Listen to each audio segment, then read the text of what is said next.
বেলাল কালো হইতে পারে কিন্তু জীবনটা করছে বিদায় আজকেও রাদিয়াল্লাহু তাআলা আনহু বলতে আমরা বাধ্য। আজকেও বক্তারা বেলালি আজানের নকল করে আপনাদেরকে কাদাইতে পারে, বেলালি আজান শোনায় আপনাদেরকে কাদায় দেয়, আপনাদেরকে ওয়াহ ওয়াহ নেয়, কিন্তু বেলালের আজান তো বেলালের আজানই। ইনশাআল্লাহ একদিন শুনবো বেলাল রাদিয়াল্লাহু তাআলা আজান, আমরাও শুনবো। কিয়ামতের মাঠে আল্লাহ ওনার কাছে আমল নামা চাবেন না, বলে বরং আল্লাহ অনুরোধ করবেন আযদিন লানা আল-ইয়াওমা ইয়া বেলাল, আজকে একটা আজান শোনায় দে। তোর আজান কিরকম ছিল দুনিয়া শোনক, তোর আওয়াজ কিরকম ছিল শোনক। বেলাল কিয়ামতের মাঠে আমাদেরকে আজান শোনাবে, বাস এতটুকুই তার হিসাব কিতাব। আল্লাহ বলবে একটা আজান শোনায় দাও, বাস আজান শেষ হবে, আল্লাহ রসুলের বুরাক আনা হবে, আল্লাহ বলবে খুদ সুক ইলাল জান্নাহ, বেলাল তুমি এটা রশি ধরো, চলো জান্নাতে।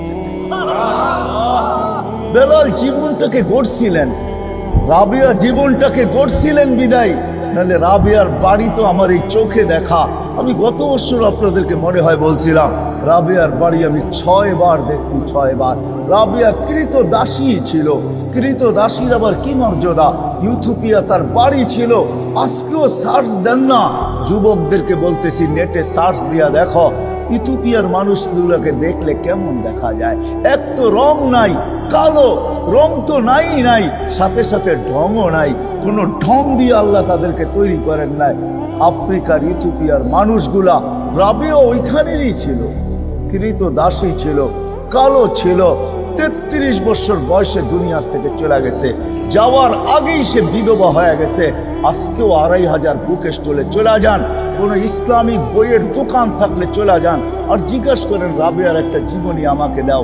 যদিও সে বলবে রাবিয়া বসরিয়া, রাবিয়া বসরান না, আসলে ইথিওপিয়ার। সে তো ওইখানে বিক্রি হয়েছিল, ওইখানে তার জীবন কাটছে, এই জন্য বসরা নামে সে পরিচিত।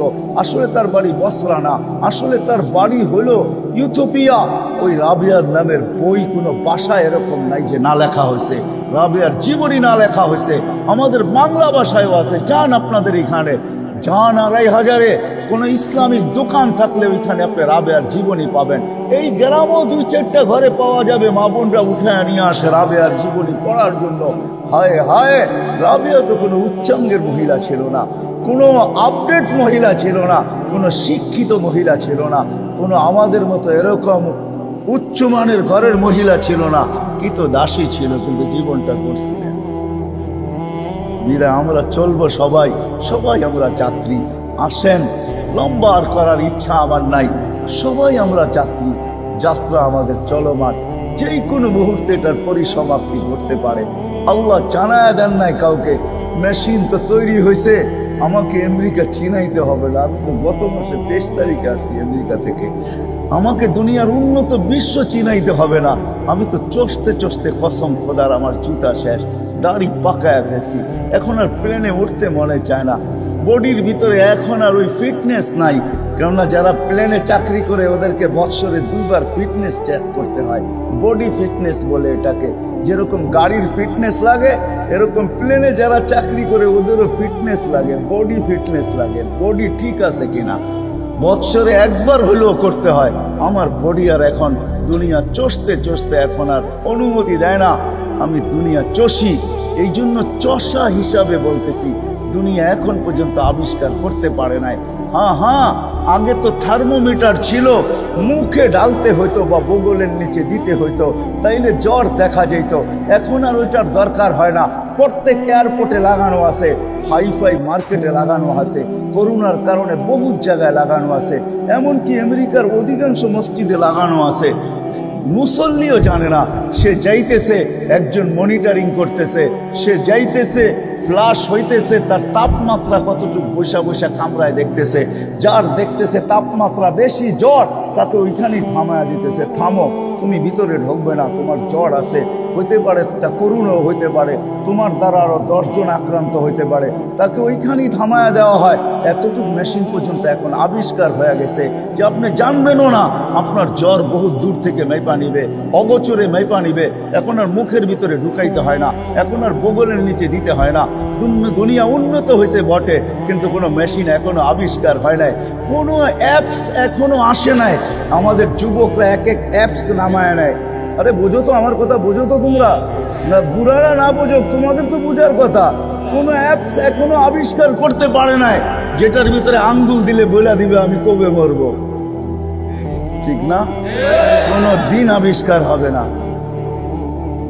আমাদের যাত্রার পরিসমাপ্তি কখন ঘটবে? এই জন্য সূর্য ডেলি চিৎকার দিতে দিতে ওঠে, যদিও তার চিৎকার আমাদের কারো কানে আসে না। খোদার কসম সে চিৎকার দেয়, আনা ইয়াউমুন জাদীদ, আমি নতুন দিন, আলা আমালিকা শাহিদ, আমার আলোতে তুই যা করবি যুবক সব আমার কাছে রাখা আছে, সবগুলা সাক্ষী আমি নিজে দিব। তুই ভাবতেছিস মেমোরি কার্ড তোর কাছেই আছে, না না না, আল্লাহ আমার রশির ভিতরে মেমোরি কার্ড ঢুকায়া দিছে, আমার কাছেও মেমোরি আছে। আমার আলোতে যে করবে ওটা আমি সাক্ষী বহন করব। ফাগতানিম, সুবর্ণ সুযোগ মনে করলেন, আউতি হায়াতিকা আবাদা, আর কোনোদিন আমি তোর জীবনে উঠতে নাও পারি। প্রস্তুতির জন্য আল্লাহ ডেলি আমাদেরকে ডাকতে থাকে। আল্লাহ বুঝায়, রসুল বুঝায়, যেটা আমি থেকে হারায় গেছি আল্লাহ আমাদেরকে বাধ্য করেন না, আল্লাহ রসুলও বাধ্য করেন নাই, আমরাও আপনাদেরকে বাধ্য করব না, বুঝাইতে চেষ্টা করব। বিদায় বুঝাইতেছি, আল্লাহ বাধ্য করে না, নাইলে ওইখান থেকে আমি বাহির হয়ে গেছি যে আল্লাহ আজান দিবে আর আপনি আসবেন না, এটা হবে না। আপনি বলবেন আমি রতি, আল্লাহ বলবে তুমি রতি না, মা আম্মাহিনা। এই জন্য এক বাদশার কথা মনে উঠলো, ইয়াজিদ বিন মুহাল্লাব ইসলামী জগতের বিরাট বড় প্রতাপশালী বাদশাহ ছিলেন, মালিক ইবনে দিনার রহমতুল্লাহ আলাইহির জামানায় ছিলেন। তো একদিন বাহির হইতেছিলেন, ঘরের থেকে বাহির হইতেছিলেন। আর রাজা বাদশারা যখন বাহির হয় তখন তো দুনিয়া দেখতেই থাকে ওনারা কিভাবে বাহির হয়, একা একই বাহির তো হয় না, সামনে পিছিয়ে ডাইনে বামে লোকজন থাকে। তো মালিক ইবনে দিনার উঁচু জায়গার থেকে দাঁড়ায় দাঁড়ায় দেখতেছিলেন। যখন বাদশার চোখে চোখ পড়ছে তো উনি একটু বেকা চোখে দেখছেন, বেকা চোখ, বেকা চোখ বুঝেন, একটু ক্রিটিসাইজ মূলক অঙ্গিতে দেখছেন। তো বাদশাহ ডাইকা পাঠাইছে, এদিকায়, তুমি কি আমাকে চিনো না? তো বলছে আমি তোমার চেয়ে তোমাকে ভালো চিনি। তো বাদশাহ কাইপা উঠছে। বাদশাহ ছিল, প্রতাপশালী ছিল, কিন্তু বেয়াদব ছিল না, আদবওয়ালা ছিল। আলেম ওয়ালামা আল্লাহওয়ালাদেরকে আদব করতেন, আদবওয়ালা ছিল। বলছে কি করে হইতে পারে আমার চেয়ে তুমি আমাকে ভালো ছিল? তো বলছে শোনো, আমা কানা আউয়ালুকা নুতফা, তোমার শুরুটা কি একটা দুর্গন্ধময় বিদগুটে পানি ছিল না? বলছে বালা, এটাই তো বিদগুটে দুর্গন্ধময় পানি, বীর্য থেকেই তো আমার তৈরি, এটা সত্য বলছো তুমি? বলে আখিরুকা জিফা, তুমি মারা যাওয়ার পরে কি ফুলবে না, ফাটবে না? বলছে অবশ্যই ফুলবেও, ফাটবেও, দুর্গন্ধ হবে। বলছে অবাইনাহুমা তাহমিলু কাযিরা, মধ্যখানে তুমি একটা পেশাব পায়খানার টুকরি। আর কি টুকরি চিনেন? হ্যাঁ, আরে টুকরি চিনেন? কি বলে আপনাদের এখানে? বড়টা, বড়টা, ওরা ওরা ওরা। এটার ভিতরে কি? এটার ভিতরে কি? পেশাব আর পায়খানা। আর কি মধ্যখানে একটা, এটা পেশাব পায়খানার তুমি একটা পাত্র। আর বাদশাহ চিল্লান দিয়া বলতেছে আরাফতানি হাক্কা, তুই আমাকে চিনছ? তুই চামচগুলো একটাও আমাকে চিনে নাই, চামচগুলো একটাও চিনে নাই, যেটি আমার চতুর্দিকে করে চামচ, সেটি একটাও চিনে নাই, তুমি আমাকে চিনছ। বাস্তবিক এটি চলে যেত। বিদায় আসেন প্রস্তুতি নিয়ে। সময় বড় দামি, যদিও ঝাই ঝামেলা অনেক, সময় যদিও শর্ট কিন্তু দামি। এই জন্য আল্লাহ বাধ্য করতে চান না, আল্লাহ বুঝাইতে চান যে প্রস্তুতি নেওয়া যাবে। শুনায়া দিছেন, দেখায়া দিছি, একটা না দুটা না হাজারো দেখানো যাবে, শ্রেণী ভেদ হিসাবে দেখানো যাবে। আপনি কি ভাবেন প্রস্তুতি নিছিল আব্দুর রহমান ইবনে আউফ? আপনার আমি কয় টাকার মালিক, কয় টাকার মালিক? ডলার উঁচা দেখি আপনি অনেক দামি। ও মেরে দোস্ত, কয় টাকার? আব্দুর রহমান ইবনে আউফ আশারায় মুবাশশারার একজন। যখন দুনিয়ার থেকে বিদায় নেয় তখন ক্যাশ টাকা ছিল 48-47 লক্ষ কোটি টাকা। সোনার উপর টাকা ছিল 47 লক্ষ কোটি। যান ইতিহাস পড়ে দেখেন, 47 লক্ষ কোটি ছিল।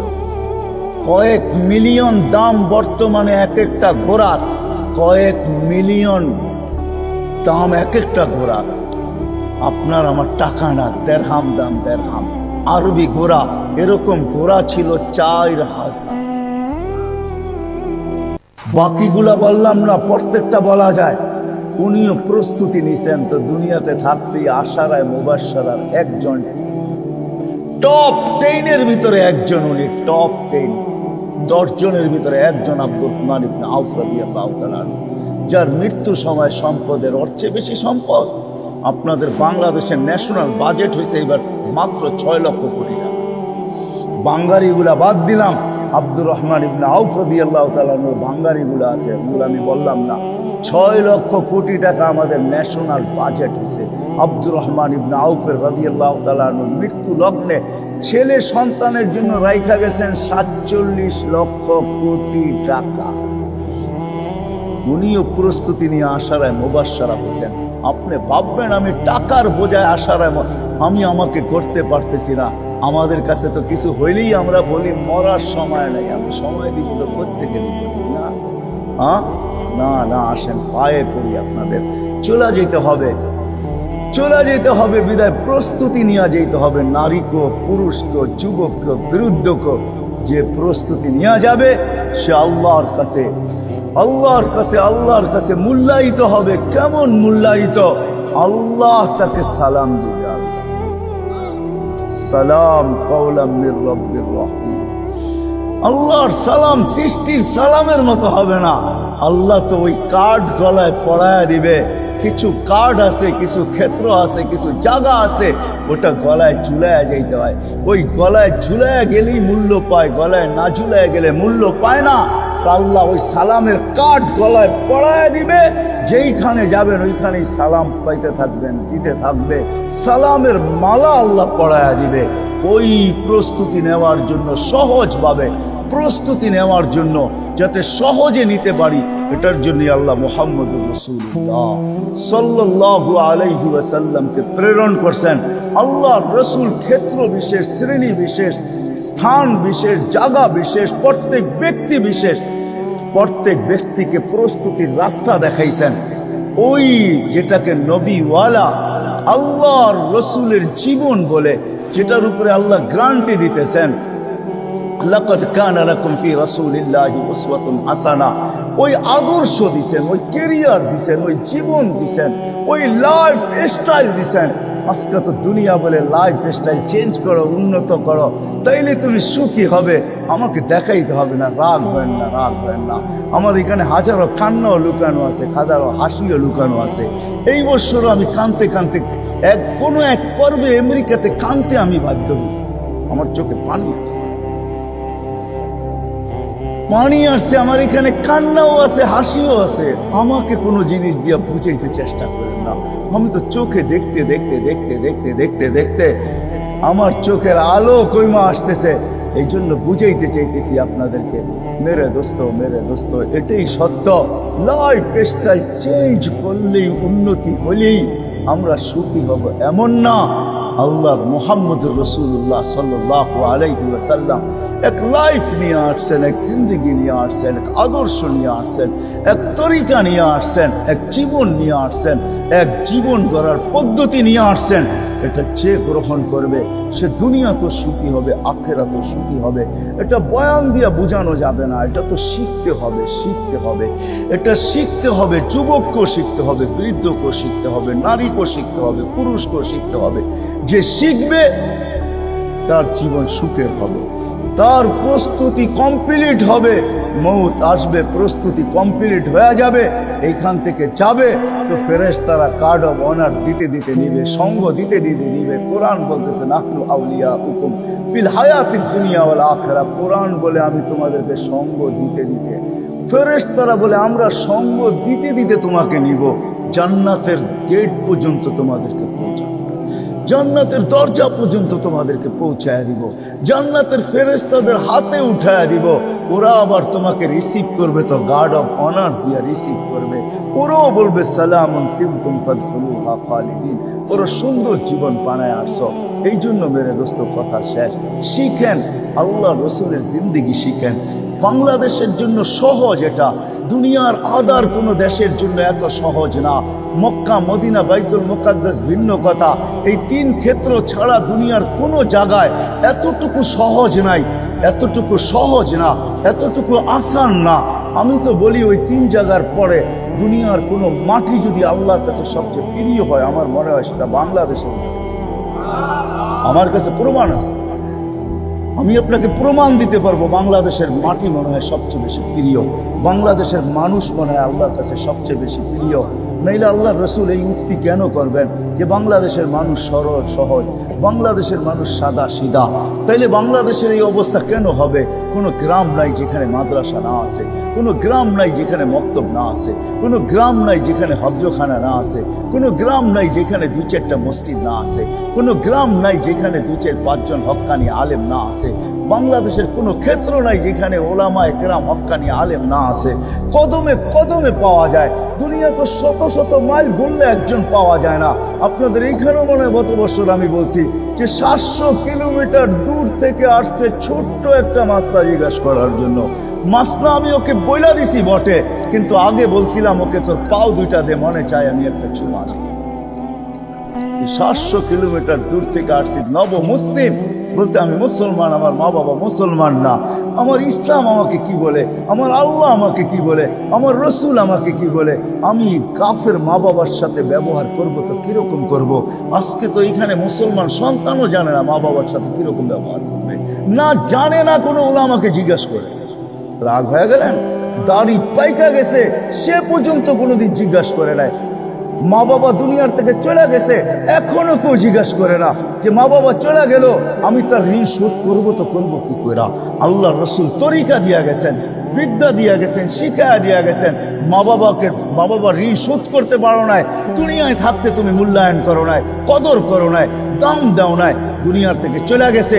এখন তোমার দিলে বড় ব্যথা হয়, হয় মা বাবা চলে গেছে, আমি আর মূল্যায়ন করবো তো করবো কি করে, দাম দিব তো দিব কি করে, ঋণ শোধ করবো তো করবো কি করে। কসম খোদার, আল্লাহ রসুল শিখায় গেছে এই কাজ কর, মা বাবার ঋণ শোধ হয়ে যায়। জিজ্ঞাসা করেন, আল্লাহ রসুল বইলা দিয়া গেছেন। আমরা তো কোনোদিন জিজ্ঞাসাও করি নাই, শিখিও নাই, না এখন না তখন, নব মুসলিম। আর এখানে কদমে কদমে ওলামা পাওয়া যায়। বিদায় আসেন, আজকে ওয়াদা করি, অঙ্গীকার করি, আমরা ওলামাদের কাছে থেকে নবীর জিন্দিগি শিখব। আর নবীর জিন্দিগি অনুযায়ী একটা সুন্নত যদি আমার জিন্দিগিতে প্রতিফলিত হইল, আর এটা যদি গ্রহণযোগ্যতা পাইল আল্লাহর কাছে, কসম খোদার জীবন গড়া হয়ে যাবে।